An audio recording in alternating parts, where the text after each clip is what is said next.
उत्तर प्रदेश में गोरखपुर की नेपाल बॉर्डर पर स्थित मदरसों को लेकर खुफिया विभाग को अलर्ट किया गया है और यहां पर दरअसल अचानक से बने करीब 300 मदरसों की जांच होने जा रही है। इससे पहले न्यूज नेशन ने अपने खास कार्यक्रम में ऑपरेशन जिहाद में इससे लेकर ग्राउंड रिपोर्ट दिखाई थी। नेपाल बॉर्डर पर अचानक से 300 से ज्यादा मदरसों के अस्तित्व में आने को लेकर अब सुरक्षा एजेंसियां भी चौकन्नी हो गई हैं।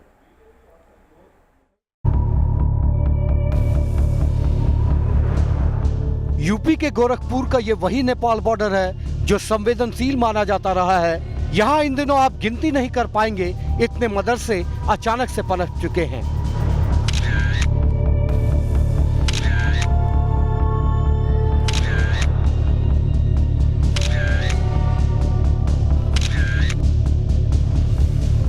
यह हिंदुस्तान के खिलाफ इतनी बड़ी साजिश हो सकती है जिसने खुफिया एजेंसियों से लेकर सुरक्षा बलों तक को चौकन्ना कर दिया है। ये प्रतीत होता है, प्रथम दृष्टया देखने से लगता है कि यहाँ की जो लोगों की आर्थिक स्थिति है या संस्थान की जो अपनी आय की स्रोत हैं उसे अधिक के दिखते हैं। मतलब अचानक बहुत बड़े बड़े बिल्डिंग्स और ये सब बन रहे हैं। दरअसल ये वो मदरसे हैं जो हाल के दिनों में कुकुरमुत्तों की तरह नेपाल बॉर्डर पर वजूद में आए हैं। इन मदरसों को लेकर शक की शुरुआत तो इस बात से होती है कि जहां इतने छात्र नहीं हैं, वहां इतनी बड़ी तादाद में मदरसों की जरूरत अचानक क्यों आन पड़ी है। लगभग मोटा मोटी ये पकड़ के चलिए कि 300 से अधिक मदरसे इत्यादि खोले गए। जितनी की तो वैसे देखा जाए तो आवश्यकता भी नहीं, उतनी स्टूडेंट भी नहीं है। मतलब ताज्जुब की बात तो ये भी है। तो ये क्यों खोला जा रहा है और किस इसका अभिप्राय क्या है, ये जानना बेहद जरूरी है। सवाल सिर्फ ये नहीं है कि बिना छात्रों के मदरसों का यहाँ पनपना क्या एक गहरी साजिश का हिस्सा है और यही वजह है कि अब खुफिया विभाग को इन मदरसों को लेकर अलर्ट मोड पर रखा गया है और इनकी जांच शुरू की गई है। फिलहाल पुलिस विभाग और खुफिया एजेंसियां इन मदरसों को लेकर इनपुट जुटा रही हैं।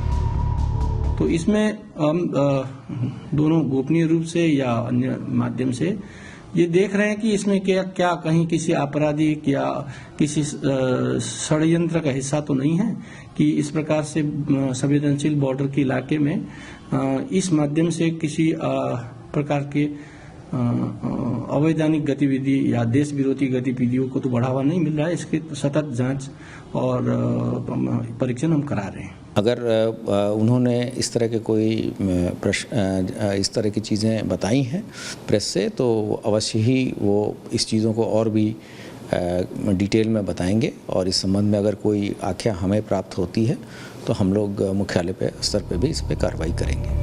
आशंका है कि इन मदरसों का इस्तेमाल राष्ट्र विरोधी ताकतें कर सकती हैं। ऐसे में सवाल कई हैं। मसलन क्या इन मदरसों का इस्तेमाल राष्ट्र विरोधी ताकतें तो नहीं कर रही? कहीं इन मदरसों का इस्तेमाल राष्ट्र विरोधी गतिविधियों के लिए तो नहीं किया जा रहा? आखिर इन मदरसों की आय का स्रोत क्या है? और जहां इतने छात्र नहीं हैं, तो फिर इतनी बड़ी तादाद में मदरसे क्यों खोले गए हैं? दरअसल न्यूज नेशन ने कुछ दिन पहले अपने खास कार्यक्रम ऑपरेशन जिहाद में इन सवालों को पहले भी उठाया था। तब न्यूज नेशन ने यहाँ की ग्राउंड जीरो की रिपोर्ट पूरे देश के सामने रखी थी।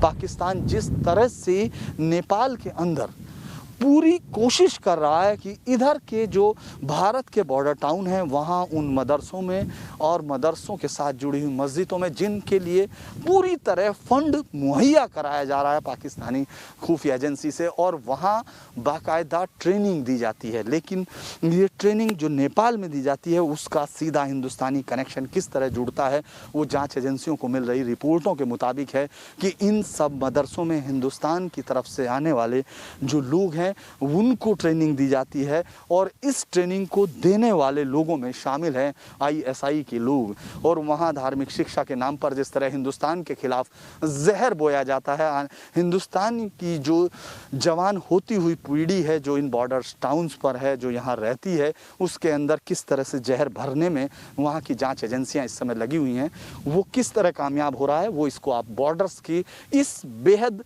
नाजुक और अहम जगह पर आप देख सकते हैं। भारत नेपाल की सीमा पर 100-200 नहीं, हजारों की तादाद में इस तरीके से मस्जिद और मदरसों का निर्माण हुआ है। अगर थोड़े बहुत हों तो बात शायद न उठे, लेकिन अब ये सवाल लोगों के द्वारा उठाया जाने लगा है कि आखिर वजह क्या है कि इस तरीके से नो मैंस लैंड पर मस्जिद और मदरसों का निर्माण हो रहा है। आखिर ये कौन से लोग कराते हैं, क्योंकि आसपास के इलाकों में इतनी मुस्लिम बस्ती नहीं है कि वहाँ के बच्चों को बुलाकर वो पढ़ा सकें। हालांकि वो दावा करते हैं कि उनके यहाँ बहुत सारे बच्चे पढ़ते हैं, लेकिन रिकॉर्ड मांगने पर कभी रिकॉर्ड दिखाते भी नहीं हैं। न्यूज नेशन संवाददाताओं ने तब कई चौंकाने वाले खुलासे किए थे। अव्वल तो ये कि भारत नेपाल सीमा पर धड़ल्ले से मदरसे खुल रहे हैं। दूसरा खुलासा, नेपाल सीमा के आसपास 257 मस्जिदों और मदरसों पर खुफिया एजेंसियों की नजर है। तीसरा खुलासा, बॉर्डर इलाके में मुस्लिम आबादी कम फिर भी मदरसे बहुत ज्यादा हैं, लिहाजा शक और गहराता है। चौथा खुलासा, करोड़ों की लागत से बन रहे मदरसे के लिए पैसा कहां से आ रहा है और ऐसे में सीधा शक जिहादी नेटवर्क पर जाता है। पांचवा खुलासा, स्थानीय लोगों को मदरसों की गतिविधियों पर शक है। यहाँ पर कौन आता है, कौन रहता है, इस पर लोगों को संदेह है। दरअसल गोरखपुर जोन के 11 जिलों में से 6 जिले कुशीनगर, महाराजगंज, सिद्धार्थनगर, बहराइच, बलरामपुर और श्रावस्ती की सीमा नेपाल से सटी है और इन्हीं जिलों में अचानक से बड़ी संख्या में मस्जिद और मदरसे खुले हैं। लिहाजा खुफिया विभाग अलर्ट मोड पर है। नेपाल भारत बॉर्डर सीमा पर मदरसों का ऐसा जाल चौंकाता है, खासकर तब जब वहाँ मुस्लिम आबादी बेहद कम है। और इन मदरसों पर करोड़ों खर्च कौन कर रहा है, ये और शक पैदा करता है। लखनऊ से आलोक पांडे और अनिल यादव के साथ टीम न्यूज नेशन।